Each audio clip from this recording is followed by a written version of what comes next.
Vācija ar Angela Merkele priekšgalā paliecināja Eiropas Savienības dalībvalstis atteikties no automašīnu oglekļa izmešu kvotām, ko šo grozījumu mēģināja Lietuva veikt savā prezidentūrā, jo Angela Merkele atteicās no šīs idejas, jo tas neesot izdevīgi Vācijas mašīnu būs industrijai. Līdz ar to, pat ja mēs esam jau gandrīz izveidojuši kādas pieņēmumu, tas nemaz negarantē to, ka tas tiks novests līdz galam. Līdz ar to es esmu stingri nolūkām pārliecināta, ka Latvijas prezidentūra Eiropas Savienība, ka Latvijas Savienība nav ieguvēja no Eiropas Savienības padomes prezidentūras. Paldies, esmu gatava uzklausīt jautājumus. Jā, paldies.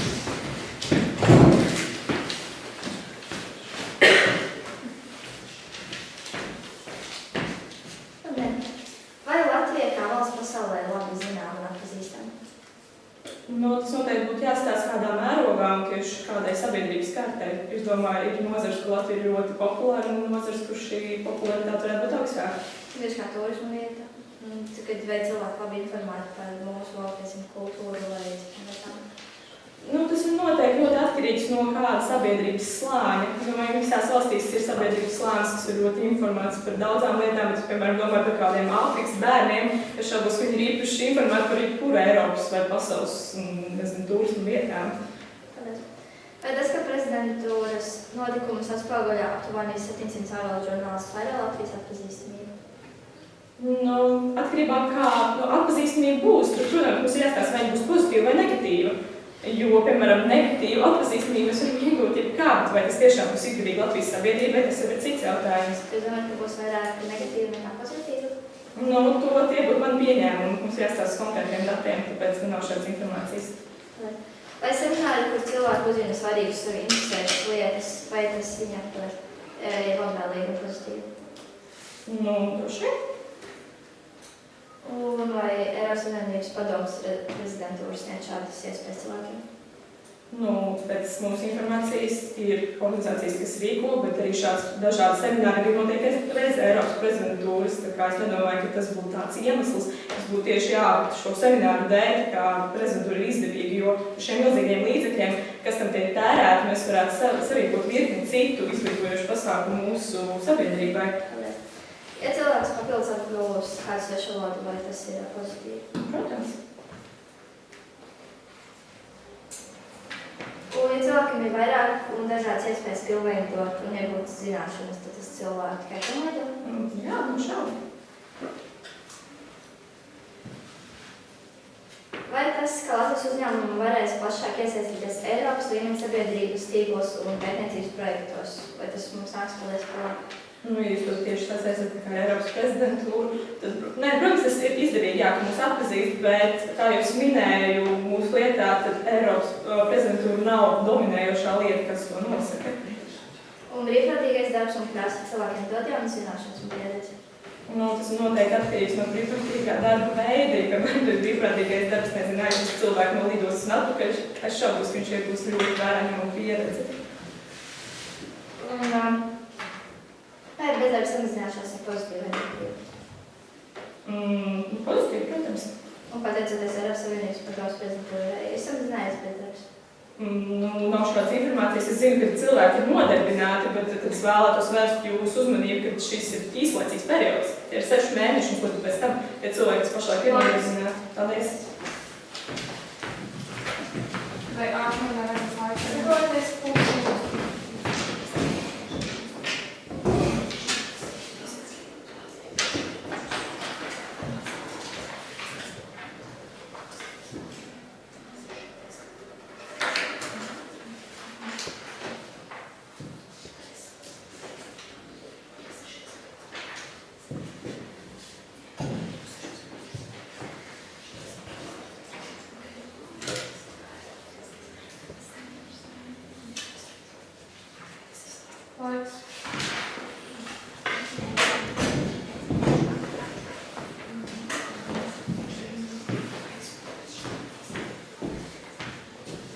Labdien, cienējamie tiesneši, godējumie oponenti. Esmu apstiprināšanās komandas otrā runātāja.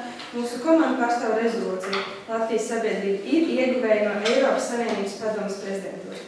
Vēlāk sākt ar oponentu argumentu atkārtojumu.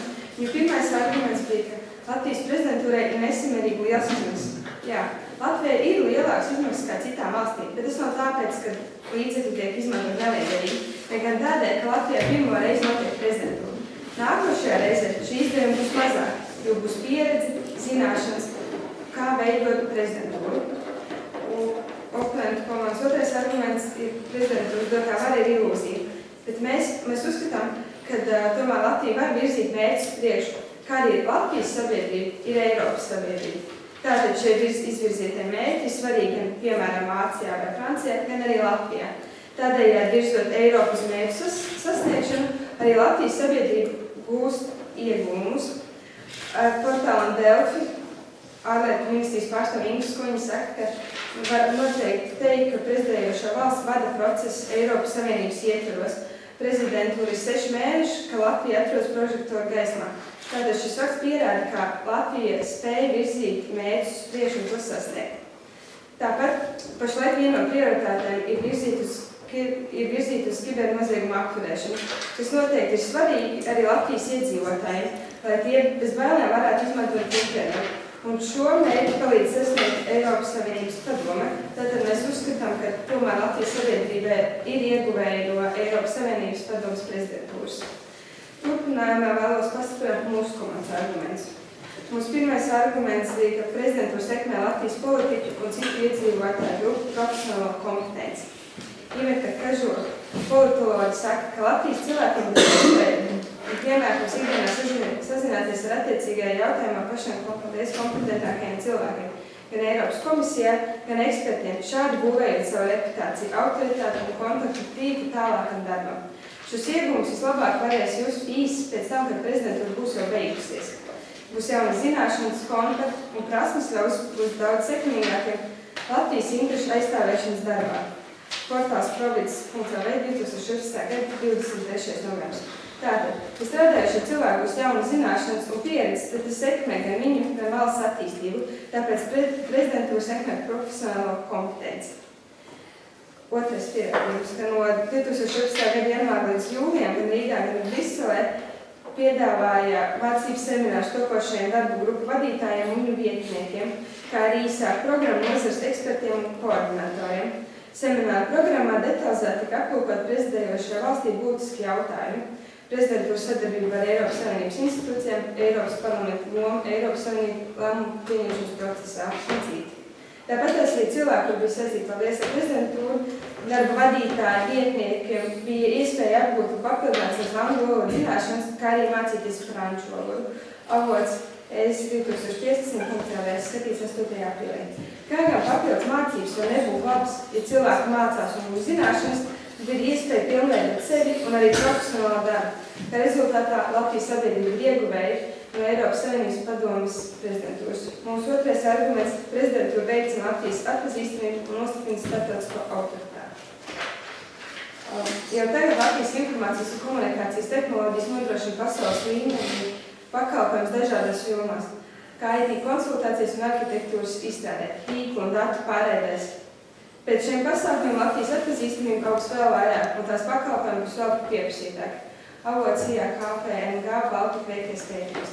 Laba publicitāte tikai paaugstina paldies iespēju piesaistīt jaunus investors, palielināt turismu plūsmu un pavērt Latvijai plašāku durvis Eiropas Savienības tirgū.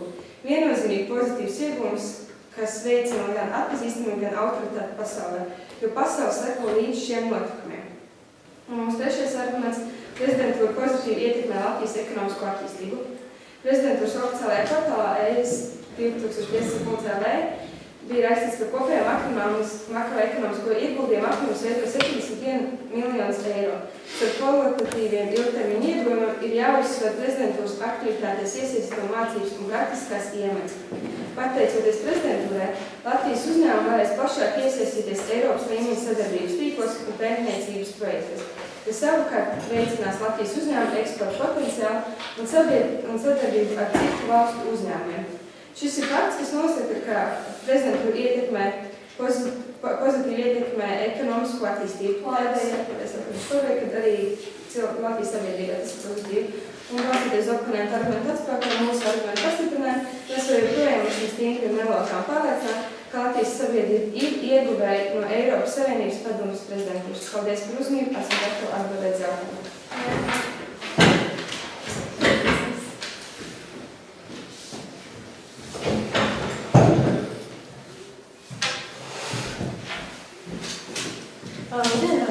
Jūs teicāt, ka Latvijas lielās izmaksas prezidentūrai ir tāpēc, ka mēs rīkojam prezidentūru pirmoreiz, bet vai Lietuva arī nerīkoja prezidentūru pirmoreiz? Jā, nerīko, bet viņiem jau bija kāds telpas paši, kurās rīkot mums sanās šī izdevuma lielā. Vai šajās izdevumos ir ietverta arī gaismas pils būvniecība?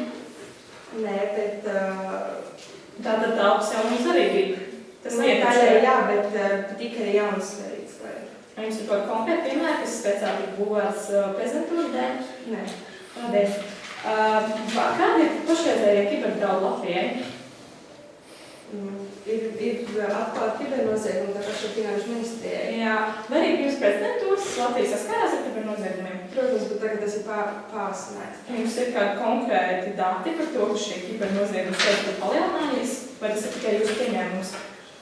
Vēl jau nav kāds laiktermiņš pagājis, bet jā. Tad jums pašlaik nav jums konkrēti dati, ka tieši jā. Kā jūs komentētu valsts kontrolas secinājumus, ka neliederīgi izmantot mēram 276 000 eiro? Paldies. Tas nav pozitīvi, vai ne? Slikti labi. Jā. Un vai par šiem 276 neliederīgi izmantotiem tūkstošiem eiro mēs būtu spējīgi sarīkot mācības politiķiem, mācīt viņiem svešvalodas?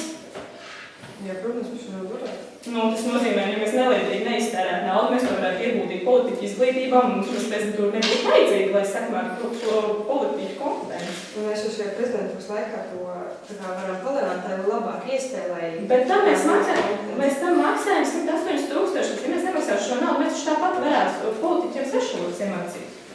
Jā, bet nebūtu tā pieredze, ka tu vari ārzemēs mācīt. Bet vai pieredzi mēs iegūstam arī NATO, Eiropas Savienībā, ANO? Jā, protams, jā, bet ne visi cilvēki uztur. Un vai šeit iegūst visi cilvēki? Netiek atbildīgi tajā nozares, kas ir Eiropas prezidentūra. Paldies. Vai jums ir kaut kāda konkrēta dati, kur turisti pieplūda no prezidentūras laikā? Nē, konkrētāk nav. Jā. Un vai pirms prezidentūras Latvija bija zināma IT jomās? Jā, protams. Tad kāpēc mums ir vēl vajadzīga šī atpazīstamība, ja tāpat jau viss par mums zināja, vai pirms prezidentūras? Bet šis prezidentūra to ļauj ieglāt tā kā vēl visā pasaulē parādīt savus IT. Vai prezidentūra visas pasaules intereses apskata? Vai mēs kaut ko zinām tieši Eiropā? Vairāk mazāk Eiropas. Jā, paldies, vairāk nav jautājumu.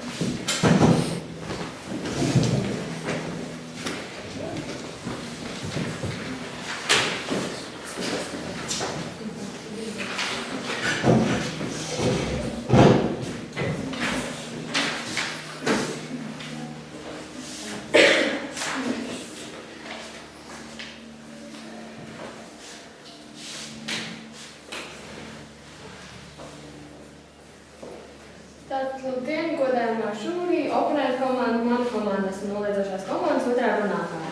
Vēlētos sākt ar oponentu komandas argumentu atspēkojumu. Pirmais arguments, ko viņi minēja, bija par to, ka šī prezidentūra sekmē mūsu politiķu un sabiedrības daļas kompetenci.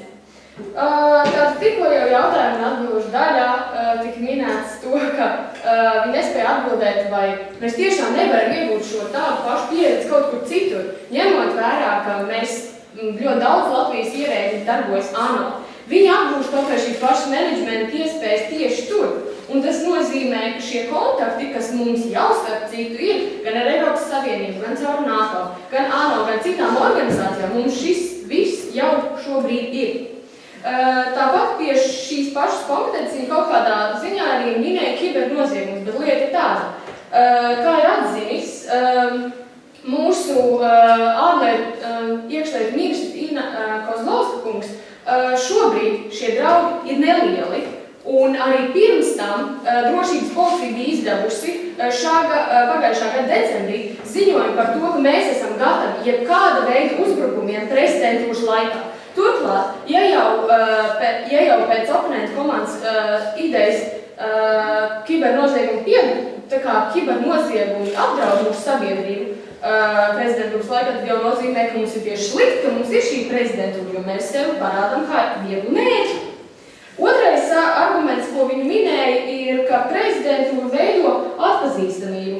Vēlētos vērst uzmanību uz to, ka tik tiešām, kā viņi teica, atpazīstamība nevienmēr var būt tā labākā. Es droši nevēlētos no kāda ārzemju laikraksta uzzināt, ka mūsu valsts nepietiekami labi izmanto līdzekļus, kā piemēram, mēs 1,5 miljonu eiro esam paldies izdevuši par mūsu galvenā sponsora BMW automašīnām. 250 automašīnas par 1,5 miljonu. Tas sanāk 6,5 miljonu uz katru automašīnu. Nu, atvainojiet, ja tā ir liederīgi iztērēta nauda, ja par 2 stundu varētu nopirkt jaunu mašīnu un paturēt, nevis tikai izīrēt. Trešais oponenta arguments bija par to, ka šī prezidentūra mūs pozitīvi ietekmētu. Lieta ir tāda, ka ne visi šie mērķi, kuri tiek izvirzīti, strādā mūsu labā. Piemēram, nesen tika liktas piena kvotas, tika atceltas. Tas nozīmē, ka it kā šis